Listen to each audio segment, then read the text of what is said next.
सगळ्यात आधी मला अष्टावधान फाउंडेशनचे अतिशय मनापासून आभार की हा कार्यक्रम आयोजित केला, व्याख्यानमाला आयोजित केली आणि 2 दिवस इथे अहिल्याबाई होळकर यांच्या जीवनाविषयी, त्यांच्या कामाविषयी आपण बोलणार आहोत, ऐकणार आहोत. तुम्हा सर्वांचे पण अतिशय मनापासून आभार की इतक्या मोठ्या संख्येनं रविवारची संध्याकाळ असताना वेळ काढून इथे आलात, यासाठी मनापासून आपले आभार. तर पल्लवीनं मला आमंत्रण दिल्यावर मी आधी ही साडी काढून ठेवली, माहेश्वरी साडी आहे की म्हणजे पहा कसं की हा महेश्वरी टेक्सटाईल जो आहे तो अहिल्याबाईंनी 300 वर्षापूर्वी सुरू केलाय. And that fashion has not gone out of fashion. अजूनही ती फॅशन आहे. अजूनही आपल्याला असं वाटतं नाही की माहेश्वरी साडी नेसावी असं. तर ही मला असं वाटतं की एखाद्या नेत्याची दूरदृष्टी किती असावी त्याचं हे एक उत्तम उदाहरण आहे. काल भाग्यश्री ताईंनी जेव्हा सांगितलं की अहिल्याबाईंनी किती मंदिरं बांधलेली आहेत, माझी पण पहिली ओळख अहिल्याबाईंची अशीच होती की अनेक मंदिरं ज्यांनी बांधली आहेत अशी एक राणी. आणि मला त्याच्यामध्ये काही विशेष फार वाटायचं नाही, की म्हटलं ठीक आहे खूप मंदिरं बांधली, पण त्याच्यात अनेक त्याच्यामध्ये पदर आहेत. एक त्याच्यामधलं असं आहे की आपण एक जे राम मंदिर उभं केलंय, राम जन्मभूमी मंदिर उभं केलं, ते उभं करताना किती कष्ट घेतलेत आपण समाज म्हणून हे आपल्या डोळ्यासमोर आहे. आणि अहिल्याबाईंनी अयोध्येमध्येच अजून 2 मंदिरं बांधली. अयोध्येमध्ये 3 मंदिर होती रामाची, अत्यंत महत्वाची मंदिर आहेत. एक राम जन्मभूमी मंदिर की जिथे रामाचा जन्म झालाय, एक त्रेता के ठाकूर मंदिर की जिथे रामानं अश्वमेध यज्ञ केला होता, आणि एक स्वर्गद्वार मंदिर की जिथून रामानं शरयूमध्ये प्रवेश केला आणि जलसमाधी घेतली. अशी 3 महत्वाची मंदिरं होती. तिन्ही मंदिरं एकतर तिथे पाडून तिथे मशीद बांधलेली होती किंवा ती जुनी झालेली होती, पडून गेलेली होती. या 3 पैकी 2 मंदिरं अहिल्याबाईंनी ऑलरेडी बांधून आपल्यावरती किती उपकार केलेत असं मला वाटतं की आपल्याला फक्त एका मंदिरासाठी झगडा करायला लागला. त्रेता के ठाकूरचं मंदिर जे होतं ते मंदिराच्या ठिकाणी मशीद बांधलेली होती आणि ती म्हणजे पडून गेलेली मशीद होती, कोणी तिथे नमाज वगैरे पढत नव्हतं. अहिल्याबाईंनी ती जागा विकत घेतली, तिथे रामाचं नवीन मंदिर बांधलं. रामाची मूर्ती पूर्वी तिथल्या लोकांनी शरयूच्या डोहामध्ये टाकून दिली होती, त्या मूर्ती परत मिळवल्या आणि त्याच मूर्ती परत तिथे स्थापन केल्या. आणि तसंच ते स्वर्गद्वार मंदिर. तर हा एक अँगल आहे अहिल्याबाईंच्या मंदिर बांधण्याच्या कामाचा की त्यांनी आपली जी जुनी स्थानं आहेत ती स्थानं पुन्हा ती रिक्लेम केली की हे आमचं आहे, हे आमचं हिंदूंचं आहे, हे आमच्या रामाचं आहे, आमच्या देवाचं आहे, आणि ते स्थान परत मिळवलं. आणि हे करत असताना अहिल्याबाईंनी त्यांच्याकडे असलेली पॉवर कशा प्रकारे वापरली हे अत्यंत स्पृहणीय आहे, अत्यंत लक्षात घेण्यासारखं आहे की अहिल्याबाईंना तिथे संघर्ष करायला लागला नाही, पण त्यांच्याकडे जी पॉवर होती ती त्यांनी वापरली. हा त्यांच्या मंदिर बांधण्यामागचा हा एक अँगल जो मला लक्षात आला मी अहिल्याबाईंवरचं पुस्तक लिहित होते तेव्हाचा. दुसरा एक अँगल असा आहे की मंदिर म्हणजे काही केवळ एक धार्मिक स्थळ नाही. मंदिर म्हणजे एक शैक्षणिक संस्था पण आहे की जिथे पाठशाळा चालतात, की जिथे प्रायमरी एज्युकेशन दिलं जातं असे ते ठिकाण आहे. ते एक सांस्कृतिक केंद्र आहे की जिथे गायन, वादन, नाट्य हे कार्यक्रम चालतात. ते एक आर्थिक केंद्र आहे. किती लोकांचा उदरनिर्वाह एका मंदिरावरती चालतो. मग त्याच्यामध्ये वेगवेगळे लोक आहेत की त्याच्यामध्ये माळी असतील, त्याच्यामध्ये सुतार असतील, त्याच्यामध्ये रंगारी असतील, त्याच्यामध्ये पुजारी असतील, त्याच्यामध्ये शेतकरी असतील, त्याच्यामध्ये कलाकार असतील. अनेक लोकांचे, शेकडो लोकांचा उदरनिर्वाह एका मंदिरावर चालतो. आणि जेव्हा आपल्याला एक लक्षात घ्यायला पाहिजे की मुघल काळामध्ये 60,000 मंदिरं पाडली, एका मंदिरावर जर समजा अगदी 100 लोकांचा जरी उदरनिर्वाह चालत असेल तर आपल्याला लक्षात घ्यायला पाहिजे की मंदिर पाडलं म्हणजे ते काही फक्त एक फिजिकल डिस्ट्रक्शन झालं असं नाही, तर पूर्ण समाजाचं किती नुकसान झालं असेल, की लोक देशोधडीला लागली की आता पोटा पाण्याची व्यवस्था काय. म्हणजे ह्याच्यामध्ये आध्यात्मिक नुकसान तर आहेच आहे, पण त्याच्या पलीकडे जाऊन जेव्हा आपण बघतो की रोजचा पोटा पाण्याचा प्रश्न सुद्धा जेव्हा उभा राहिला, त्या काळामध्ये अहिल्याबाई मंदिरं बांधतायत. आणि ही मंदिरं बांधतात त्यामुळे त्याच्याबरोबर पाठशाळाही बांधल्या जात आहेत. त्याच्याबरोबर शिक्षण देण्याचं कामही आपोआपच सुरू होत आहे. आता अहिल्याबाईंनी केलेली जी कामं आहेत त्याच्यामधलं एक काम आहे मंदिर बांधणं. हे मंदिर बांधत असतात ह्याच्यासाठी, ह्या सगळ्या गोष्टींसाठी, की त्यांच्या न्यायदानासाठी त्या प्रसिद्ध आहेत, त्यांचा राज्यकारभारासाठी त्या प्रसिद्ध आहेत, सचोटीनं त्या कारभार करतायत त्याच्यासाठी त्या प्रसिद्ध आहेत, आणि त्यांनी प्रजेचं पुत्रवत पालन केलं म्हणून त्यांना लोकमाता हे बिरुद मिळालं. तर हे सगळं शिक्षण त्यांना कुठून मिळालं? कोणी शिकवलं त्यांना? कुठेतरी हे शिक्षण मिळालं पाहिजे ना. असं आपोआप कोणी तयार होत नाही. मी तर असं म्हणते की Ahilyabai is not an exception at all.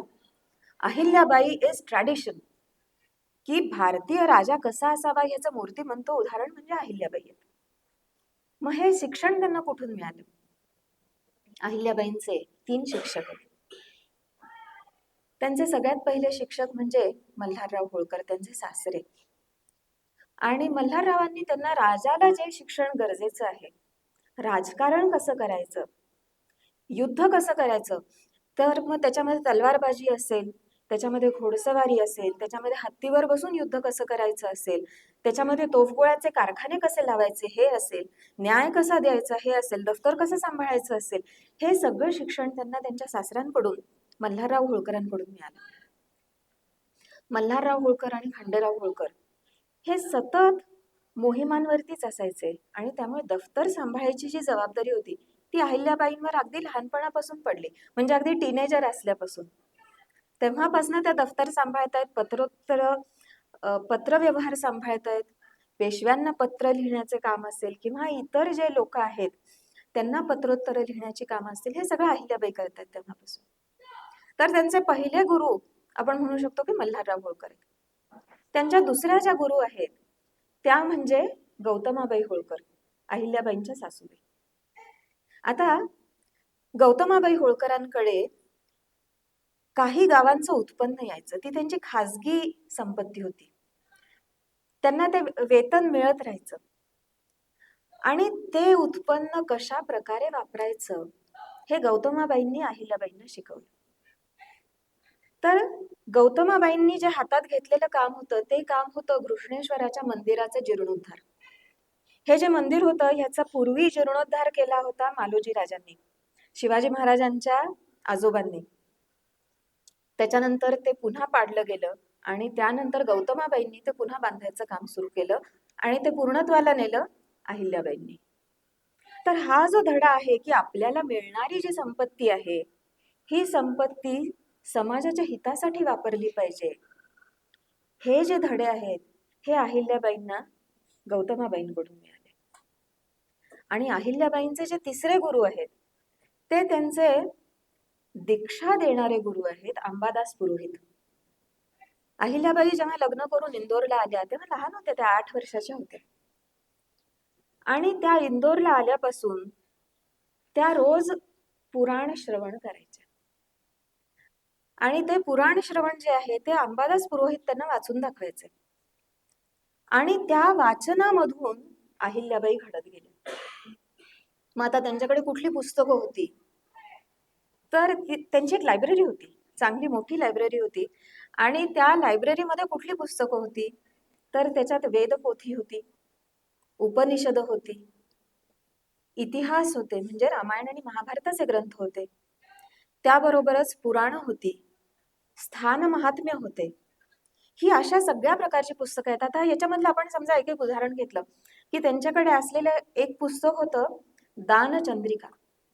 तर आता हे दानचंद्रिका जे पुस्तक आहे त्याच्यामध्ये दान कसं द्यावं ह्याविषयी लिहिलेलं आहे. त्याच्यात दान कसं द्यावं तर त्याच्यामधला एक महत्वाचा मुद्दा असा आहे की सत्पात्री दान करावं. आता अहिल्याबाई इतकं दानधर्म करणारे आहेत, पण अहिल्याबाई भोळ्या नाहीत, त्यांना कोणी फसवलंय असं झालं नाही. एक त्याचं उदाहरण सांगते की एकदा अहिल्याबाईंकडे एक माणूस आला, दुरून आला होता, तो दक्षिणेतून आला होता, आणि त्यांना आल्यावर अहिल्याबाईंना त्यांचं घराणं सांगितलं की माझ्याकडे पैसे नाहीत, माझा घर उद्ध्वस्त झालंय, आता ते परत बांधायला माझ्याकडे पैसे नाहीत, मला काहीतरी मदत कर. अहिल्याबाई त्याला म्हणाल्या की तू आलायस तसं राहा, काही दिवस 4 दिवस राहा, मग आपण पाहू काय करायचं. आणि त्या दरम्यान अहिल्याबाईंनी त्यांची जी हेर व्यवस्था होती त्या व्यवस्थेकडनं त्यांनी माहिती मागवली की हा माणूस जे काय सांगतो ते सगळं खरं आहे का खोटं आहे.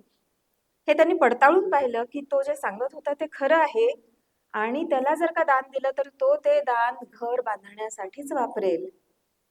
हे पडताळून पाहिल्यावर त्यांनी त्याला पैसे दिले. तर हे शिक्षण कुठून येतं? दानचंद्रिका सारख्या पुस्तकातून.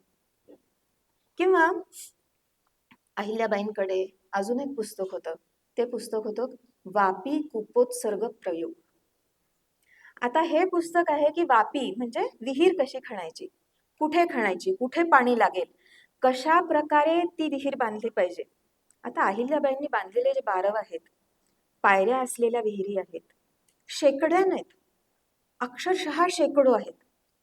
आजही कित्येक विहिरी की ज्या जुन्या झाल्या आहेत, त्याच्यामध्ये कचरा टाकून टाकून त्या बुजून गेलेल्या आहेत, अशा विहिरींचा जीर्णोद्धार केला जातोय की त्याच्यातला फक्त कचरा काढला आणि स्वच्छता केली की खाली पाणी आहेच.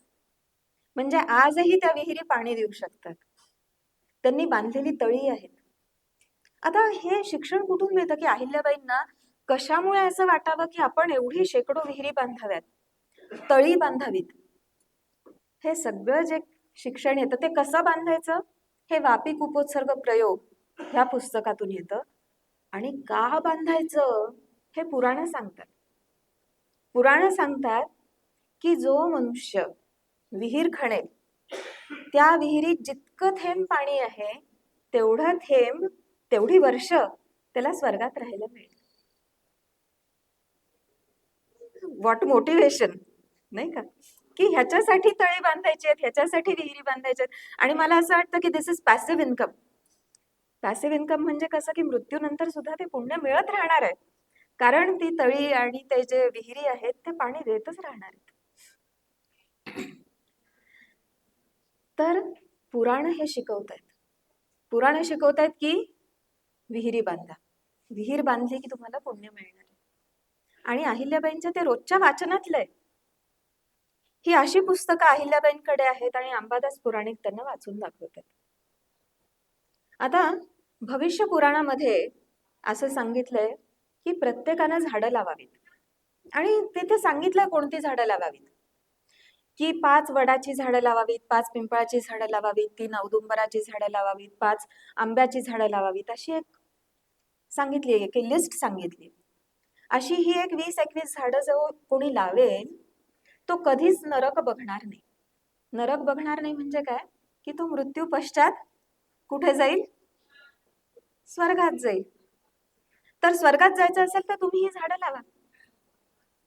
आता हे शिक्षण मिळतंय अहिल्याबाईंना, हे त्यांचं डिस्कशन होतं. हे केवळ असं नाहीये की नुसतं ऐकलं, त्याच्यावरती चर्चा घडतीये. जेव्हा त्या ऐकतायत, श्रवण करतायत, पुराण श्रवण करतायत, तेव्हा त्याच्यावर चर्चा पण होतीये. आणि मग अहिल्याबाईंच्या कामामध्ये आपल्याला काय दिसतं की अहिल्याबाईंनी वेगवेगळ्या ठिकाणी झाडं लावलेली. कुठे लावली आहेत? त्यांनी रस्ते बांधलेत तर रस्त्याच्या कडेनं झाडं लावली आहेत. ती कोणती झाडं लावली आहेत? फळं देणारी आणि सावली देणारी झाडं आहेत.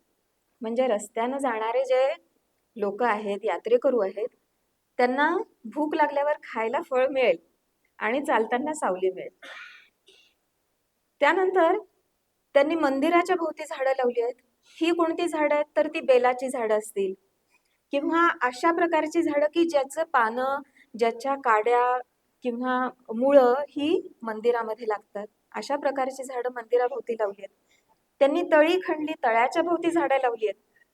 ती झाडं काय करतात तर माती तळ्यामध्ये जाण्यापासून वाचवतात, किंवा जे काय पाणी जाईल त्या तळ्यांमध्ये ते स्वच्छच पाणी जाईल. किंवा मंदिरांच्या भोवतीने त्यांनी अनेक बागा बांधल्यात.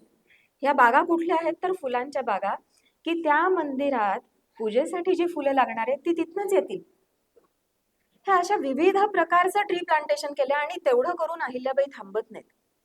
अहिल्याबाई त्यांच्या प्रजेला पण सांगतात की तुम्ही झाडं लावा, आणि नुसतं सांगत नाहीत, त्या एक पॉलिसीज काढतात. एक स्कीम काढतात. ती जी 7/12ची स्कीम आहे ती अहिल्याबाईंची, की त्यांनी शेतकऱ्यांना सांगितलं की तुम्ही ही एवढी 20 झाडं लावा. ती रोपं दिलेली आहेत, 20 झाडं लावा. ह्या झाडांच्या जे उत्पन्न मिळेल त्याच्यातलं 7चं उत्पन्न कर म्हणून भरायचं आणि उरलेली जी झाडं आहेत त्याचं उत्पन्न तुम्हाला मिळणार.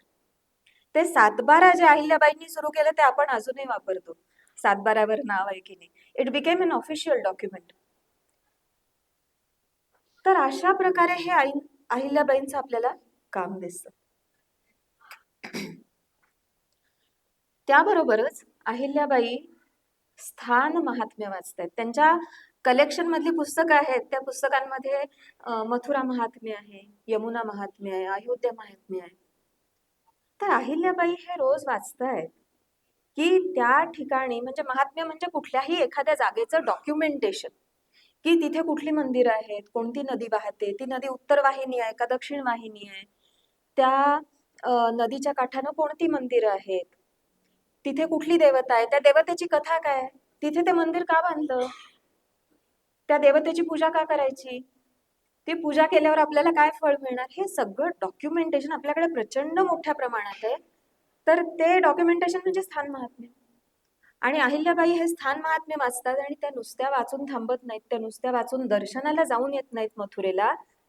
त्या मथुरा, यमुना, अयोध्या, काशी ह्या स्थानं पुन्हा उभी करतात. ती जी त्यांनी जे वाचलंय की तिथे हे अमकं अमकं मंदिर आहे, ते मंदिर तिथे त्यांनी पुन्हा उभं केलेलं आहे. तर त्यांचं हे जे वाचन आहे, त्यांचे हे जे शिक्षक आहेत, हे ग्रंथ त्यांचे शिक्षक आहेत. तर त्या एक काय म्हणायचं, नुसती घोकमपट्टी करण्यासाठी त्यांनी ग्रंथ वाचले नाही, त्यांनी ते इम्प्लिमेंट केले. त्या जे काही शिकले ते त्यांनी इम्प्लिमेंट केले. तर अशा ह्या स्थान महात्म्या वाचून आपल्याला दिसतं की त्यांनी कुठे कुठे कार्य केले. तर 12 ज्योतिर्लिंग, प्रत्येक ज्योतिर्लिंगाच्या ठिकाणी अहिल्याबाईंनी त्या मंदिराचा जीर्णोद्धार तरी केलाय, तिथे घाट तरी बांधलेत, अन्नछत्र तरी उघडलंय, धर्मशाळा तरी बांधली आहे, सप्तपुरी आहेत, 7 आपल्या अगदी जुन्या जे नगरी आहेत त्याच्यामध्ये अयोध्या आहे, कांची आहे, मथुरा आहे, द्वारकापुरी आहे. ह्या सगळ्या ठिकाणी त्यांनी काही ना काही काम केले. 4 धाम आहेत. केदारनाथला अहिल्याबाईंनी बांधलेली धर्मशाळा आहे, अतिशय सुंदर. तर हे जे सगळं शिक्षण आहे की कुठे काम करायचंय ते त्यांना ह्या ग्रंथांमधून मिळते. अहिल्याबाई रामायण आणि महाभारत पण वाचतात. आता महाभारतामध्ये एक 18 पर्व आहेत. त्याच्यातलं अनुशासन पर्व आणि शांती पर्व हे सगळ्यात मोठे आहेत. आणि तसं जर का महाभारताच्या कथेच्या दृष्टीनं पाहिलं तर ते सगळ्यात बोरिंग पण आहेत, की त्याच्यामध्ये राज्य कसं करावं, राजा कसा असावा, ह्या सगळ्या गोष्टी भीष्मांनी युधिष्ठिराला सांगितले. आता अहिल्याबाई साहजिकच ते वाचत असणार आहेत. आणि ह्या अनुशासन पर्वामध्ये राजानं कसं वागायचं ते दिलंय. त्याबरोबरच भीष्म सांगतात की धर्म, अर्थ, काम आणि मोक्ष हे 4 पुरुषार्थ मनुष्यानं त्याच्या आयुष्यामध्ये कसे इम्प्लिमेंट करायचे ते सांगत असताना आपल्याला असं वाटतं धर्म हा सगळ्यात महत्वाचा आहेच आहे. की कालच आय थिंक भाग्यश्री ताई बोललेले आहेत हे, की प्रत्येकानं आपापला धर्म निभवायचा आहे. धर्म म्हणजे काय तर आपली ड्युटी. आता तो धर्म राजासाठी तो राजधर्म असेल, आपल्यासाठी पुत्रधर्म असेल, पालक धर्म असेल, शाळेत येतो तर विद्यार्थी धर्म असेल. आपण जे काय काम करतोय तो आपला धर्म. तर आपला समजा जर का आपल्याला धर्म आपला निभवायचा असेल तर त्याच्यासाठी काय लागतं तर अर्थ. आणि भीष्म सांगतायत हे युधिष्ठिराला की ज्याप्रमाणे पर्वतावर सगळ्या नद्यांचा उगम आहे त्याप्रमाणे अर्थाच्या पर्वतावर धर्माच्या नद्यांचा उगम होतो. तुम्हाला जर का तुमचा धर्म पाळायचा असेल, तुम्हाला जर का हिंदू म्हणून जगायचंय, तुम्हाला जर का पिता म्हणून जगायचंय, तुम्हाला माता म्हणून जगायचंय, तुम्हाला शिक्षक म्हणून जगायचंय, तुम्हाला तुमचं कार्य करायचं, व्यवस्थित करायचं असेल तर तुमचं आर्थिक बाजू उत्तम असली पाहिजे, हे भीष्म शिकवतायत. आणि आपण अहिल्याबाईंच्या आयुष्यात जेव्हा बघतो तेव्हा हा एक अहिल्याबाईंचा एक दुर्लक्षित असा पैलू आहे की त्यांनी त्यांचं अर्थकारण कसं केलं.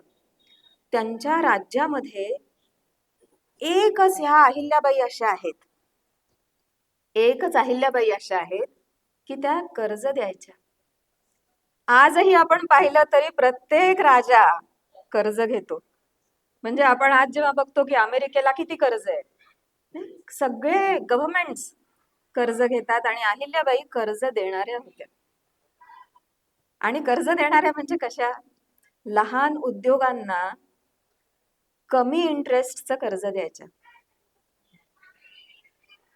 हे काय म्हणजे आज आपण जे म्हणतो की लहान उद्योगांना प्रोत्साहन द्यायचं, ते काम अहिल्याबाई करत होत्या. कारण त्यांनी महेश्वर नवीन स्थापन केलं होतं. त्यांना तिथे नवनवीन उद्योगी तिथे उद्योजक तिथे यावेत, तिथे उद्योग उभा करावा, ह्याच्यासाठी त्या प्रयत्नशील होत्या आणि त्याच्यामुळे त्या अशा प्रकारच्या त्यांनी स्कीम्स केलेल्या होत्या.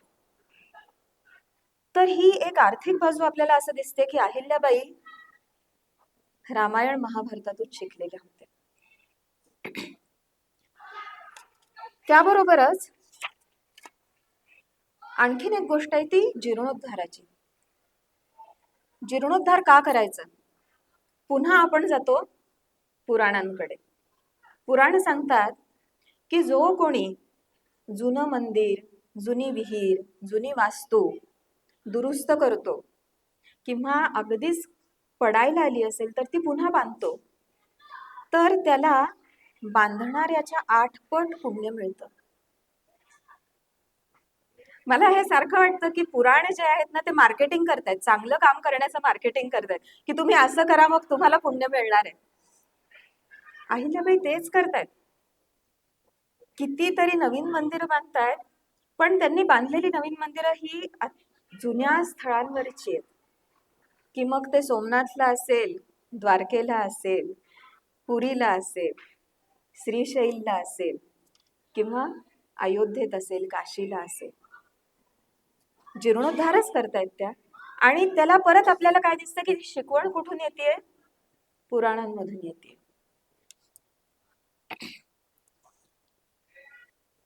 महाभारतामध्येच जे शिक्षण महाभारताच्या यादी सुरू होतं, आपल्याला असं दिसेल की रामायणामध्ये सुद्धा राजाचा धर्म काय आहे हे शिक्षण सुरू होतं. आणि त्याच्या रामायणातला प्रसंग असा आहे की भरत रामाला भेटायला आला आणि भरताला पाहून रामाला फार आश्चर्य वाटलं की हा इथे का आलाय मला भेटायला.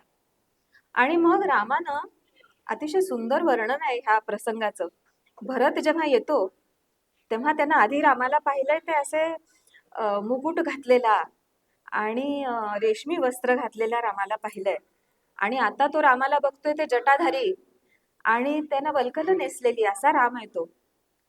आणि भरत रामाला बघतो आणि त्याच्या लक्षात येतं की राम काळवंडलाय, कृश झालाय. काही महिने झालेत राम तिथे चित्रकूटमध्ये येऊन राहिलाय, तेवढ्या ह्याच्यामध्ये असा हा फरक पडलाय. आणि भरताच्या डोळ्यामधनं घळाघळा पाणी यायला लागतं आणि भरत जाऊन रामाच्या पाया पडतो. त्यानंतर राम त्याला कुरवाळतो आणि त्याला मांडीवर बसवून घेतो, धाकट्या भावाला आपल्या मांडीवर बसवून घेतो आणि त्याची चौकशी करतोय की अरे बाबा तू इथे आलायस, तू अयोध्येचं राज्य नीट सांभाळत आहेस ना. आणि मग रामानं जे प्रश्न विचारलेत की तू अयोध्येतल्या नागरिकांची काळजी घेतोयस ना, तुझ्या राज्यामध्ये स्त्रिया सुरक्षित आहेत ना, शेतकरी सुरक्षित आहेत ना, अयोध्येच्या बाजूची जी वनं आहेत ती सुरक्षित आहेत ना, अयोध्येतली झाडं सुरक्षित आहेत की नाही, अयोध्येतले प्राणी सुरक्षित आहेत की नाही, इतकं रामानं विचारलेलं आहे. आणि त्याच्यावरनं आपल्याला कळतं रामराज्य म्हणजे काय आणि राजाची कर्तव्य काय आहे. तर हे रामायणात सुरू झालेलं शिक्षण पुढे महाभारतात पण येतं, त्याच्या पुढे अर्थशास्त्रामध्ये पण येतं. आणि अर्थशास्त्रामध्ये कौटिल्य सांगतो की राजाचं काम काय आहे, राजाचं सुख कशात आहे. तर तो म्हणतो प्रजा सुखे सुखम राज्ञः, प्रजेच्या सुखातच राजाचं सुख आहे, प्रजेच्या हितातच राजाचं हित आहे. राजाला काय आवडतं आणि काय आवडत नाही ह्याच्यामध्ये त्याचं सुख नाही, त्याचं सुख केवळ प्रजेच्या हितातच आहे. आणि मग आपण जेव्हा बघतो की ह्याच परंपरेमध्ये शिवाजी महाराज आहेत आणि शिवाजी महाराजांनी कसं राज्य केलं हे त्यांच्या अमात्यांनी, रामचंद्र पंत अमात्यांनी आज्ञापत्रेमध्ये लिहून ठेवलंय. हेच लिहिलंय सगळं रामायणामध्ये जे आहे तेच महाभारतात आहे, तेच कौटिल्य सांगतो अर्थशास्त्रात, तेच आज्ञापत्रांमध्ये आहे. तसंच अहिल्याबाई वागतात. आणि अहिल्याबाई स्वतः एक ग्रंथ लिहून घेतात. हा ग्रंथ आहे अहिल्या कामधेनू.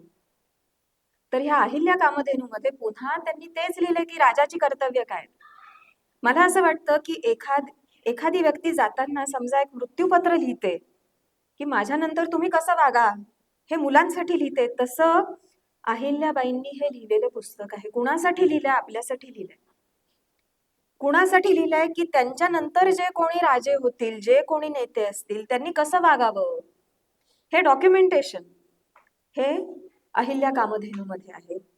आणि पुन्हा तिथे तेच लिहिलेलं आहे, राजधर्म काय आहे. राजधर्म हा आहे की राजा स्वतःसाठी नाही, प्रजेसाठी जगतो. अजून एक आहे, हे परत पुराणांमध्ये सांगितलंय की जो राजा प्रजेकडनं फक्त कर घेतो तो नरकात जातो, पण जो राजा प्रजेचा उद्धार करतो, उद्धार कशातून करतो? शिक्षणातून उद्धार करतो, त्याला स्वर्ग मिळतो. अहिल्याबाई प्रजेच्या शिक्षणासाठी किती काम करतात हे जर का आपण पाहिलं तर लक्षात येईल की त्यांनी जे जे मंदिरं उघडली तिथे पाठशाळा सुरू झाल्यात. त्यांनी स्वतः संस्कृत पाठशाळा स्थापन केल्यात आणि त्या स्वतः जसं पुराण श्रवण करतायत तसं पुराणांचं सप्ताह त्या आयोजित करतायत. जे कोणी कीर्तनकार आहेत, जे प्रवचनकार आहेत, त्यांचे सत्कार करतायत, त्यांना माहेश्वरला बोलावून त्यांचा सत्कार करतायत. आणि ह्या सगळ्यामधून होतंय काय की माहेश्वरची जी लोक आहेत, त्यांच्या दरबारातले जे मंत्री आहेत, ते पण अहिल्याबाईंकडनं ते शिकतायत आणि तसंच काम ते पण करायला लागलेले आहेत. फार पूर्वी राजा भोज तिथे माळव्यामध्येच राज्य करून गेला आणि त्याच्याबद्दल कालिदासानं म्हटलंय, म्हणजे भोजाचा कालिदास वेगळा आहे, पण त्या कवीनं असं म्हटलं की राजा भोज राज्य करत आहे म्हणून पंडिता मंडिता, पंडितांचं मंडन होतंय, त्यांचा सत्कार होतोय, त्यांना महत्व मिळतंय आणि सरस्वतीचा सत्कार होतोय. हेच जवळपास 700-800 वर्षांनी अहिल्याबाई आल्यात राजा भोजाच्या नंतर आणि त्यांनी तेच काम माळव्यामध्ये केलंय. आणि जसं पूर्वी राजा भोज असताना दूर दूरून अनेक पंडित माळव्यामध्ये येत होते, तसं अहिल्याबाईंच्या राज्यात सुद्धा झालं. त्याच्यामधला एक कवी आहे अनंत फंदी. अनंत फंदी माहेश्वरला आलाय अहिल्याबाईंना भेटायला आणि अनंत फंदी लावणी वगैरे लिहायचे. त्यांनी तिथे सादर पण केली एक लावणी, अहिल्याबाईंनी त्याचा सत्कार केला. पण त्याच्यानंतर त्याला सांगितलं की तुझ्याकडे इतकं सुंदर काव्य करण्याचा गुण आहे, तर तो सत्कारणी लाव, कीर्तन कर. आणि त्याच्यानंतर अनंत फंदी कीर्तन करायला लागले. पुढे त्यांचा मुलगा सुद्धा जो सवाई फंदी म्हणून प्रसिद्ध झाला, त्यानंही कीर्तन केलं. आपल्याला लक्षात येईल की अहिल्याबाई काय करतायत, हे प्रजेच्या शिक्षणासाठी करतात. की प्रजेला सुद्धा मला जे धडे मिळालेत पुराणातले, तसे धडे प्रजेला पण मिळावे, ह्याच्यासाठी काम करणाऱ्या अहिल्याबाई आहेत. तर हा एक लहानसा आढावा झाला की अहिल्याबाईंचे शिक्षक कोण आणि अहिल्याबाईंना कुठून हे सगळं शिक्षण मिळालं. तर अहिल्याबाईंना हे शिक्षण मिळालंय ते वेदातून, उपनिषदातून, रामायण, महाभारत आणि पुराणातून. आता पल्लवीनं जी सुरुवात केली होती की अष्टावधान फाउंडेशन हे भारतीय ज्ञान देण्यासाठी किंवा त्याची ओळख करून देण्यासाठी काम करणार आहेत, तर ते ज्ञान मिळाल्यानं काय होतं त्याचं उदाहरण म्हणजे अहिल्याबाई, की जे लोक हे ज्ञान मिळवतात ते अहिल्याबाईंसारखे उत्तम प्रजावत्सल राजे होतात. तर आपल्याला जर का चांगले राजे पाहिजे असतील तर समाजामध्ये आपण हे वाचलं पाहिजे. ह्या 14 विद्या म्हणजे ह्याच आहेत: वेद, उपनिषद, इतिहास, पुराण. तर जेव्हा समाज हे सगळं वाचायला लागेल आपोआपच समाजातनच सगळे नेते तयार होत आहेत. त्यामुळे आपल्याला उत्तमोत्तम नेते मिळत राहतील. आणि जर का आपल्याला अहिल्याबाईंकडनं काही शिकायचं असेल तर मला असं वाटतं की पुराणांमध्ये हे शिकवलेलं आहे की राजा कसा असावा. पुराण लिहिण्याची परंपरा जर का सुरू असती तर पुराणांनी अहिल्याबाईंवर पण एक पुराण लिहिलं असतं आणि त्याच्यामध्ये अहिल्याबाईंकडनं काय शिकायचं ह्या कथा आल्या असत्या. पुराण लिहिण्याची पद्धत नाही, पण तरीही आपण आता अहिल्याबाईंच्या चरित्रामधून एक उत्तम राजा कसा असतो हे शिकू शकतो. तर मी इथे इतकं बोलून थांबवते की Ahilyabai is a product of IKS. तर IKS कशासाठी शिकायचं ते कारण म्हणजे आपल्याला समोर दिसणारी ही अहिल्याबाईंची मूर्ती. मी इतकं बोलून थांबते. तुम्ही सगळ्यांनी अत्यंत मन लावून ऐकलं, यासाठी मनापासून सर्वांचे आभार.